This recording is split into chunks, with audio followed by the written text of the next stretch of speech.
نبی کریم صلی اللہ علیہ وآلہ وسلم نے دیکھا ایک شخص کو میلے کپڑے پہنے ہوئے، ٹھنڈی آہ بری رحمت عالم صلی اللہ علیہ وسلم، فرمایا کاش کہ تو دھلے ہوئے اور صاف کپڑے پہنتا۔ اور ایک شخص کو دیکھا کہ سر میں کنگھی نہیں کی، بال بکھرے ہوئے، فرمایا کہ بال رکھے ہیں تو پھر اس کی تکریم بھی کرو، اس کو صاف ستھرا بھی رکھو، اس میں کنگھی بھی کیا کرو۔ تو نبی کریم صلی اللہ علیہ وسلم پاکیزگی کو پسند فرمانے والے تھے، نفیس آدمی تھے، نفاست کو پسند فرماتے تھے۔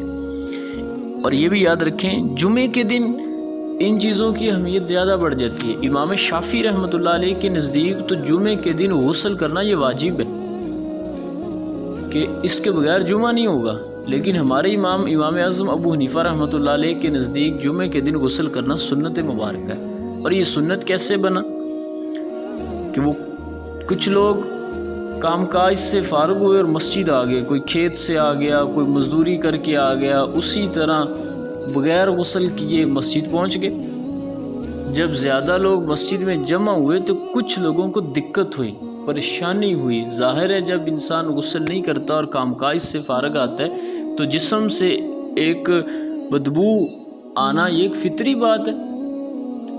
تو کچھ لوگوں کو دقت ہوئی تو نبی کریم صلی اللہ علیہ وسلم نے فرمایا تمہیں کیا ہو گیا کہ تم نہائے بغیر آ جاتے ہو، غسل کر کے نہیں آتے؟ میں جمعے کے لیے آیا کرو تو غسل کر کے آیا کرو، اپنے آپ کو صاف ستھرا کر کے آیا کرو۔ فرماتے ہیں پھر وہ کہ اس کے بعد ہم نے جب بھی جمعہ میں شرکت کی تو بغیر غسل کے نہیں کی، ہم غسل کر کے ہی جمعہ کی نماز کے لیے جایا کرتے تھے۔ اور یاد رکھیں اسلام پاکیزہ دین ہے، کچا پیاز مولی کھا کر مسجد جانے سے منع کیا گیا کہ یہ کھانی تو جائز ہے، حلال غذائیں ہیں، لیکن اس سے منہ میں بدبو پیدا ہوتی ہے، تو اس بدبو کی وجہ سے مسجد جانا منع کر دیا گیا۔ اور یہ بھی یاد رکھیں جب نبی کریم صلی اللہ علیہ وآلہ وسلم مسکراتے تھے تو ان کے دانتوں سے نور نکلتا تھا۔ کیسی شان ہے رحمت عالم صلی اللہ علیہ وسلم کی کہ مسکرانے سے ان کے دانت مبارک سے نور نکلتا۔ لیکن اس کے ساتھ ساتھ یاد رکھیے جب دانت نور والے تھے لیکن اس کے باوجود بھی حضور صلی اللہ علیہ وآلہ وسلم ہر وضو کے ساتھ مسواک فرمایا کرتے تھے۔ صرف نماز کے لیے جو وضو کیا اسی کے ساتھ نہیں مسواک کی، سونے لگے ہیں تو وضو کرتے، کھانا کھانے کا وضو کرتے یا دیگر کسی معاملے میں وضو کرتے، ہر وضو کے ساتھ مسواک فرماتے۔ یہ تعلیم امت کے لیے تھا، ورنہ وہ تو نور والے آقا تھے جن کے دانت مبارک سے نور چمکتا تھا، انہیں مسواک کی حاجت کیا تھی؟ لیکن یہ تعلیم امت کے لیے تھا کہ میری امت کو پتہ چل جائے اس کی اہمیت کتنی ہے۔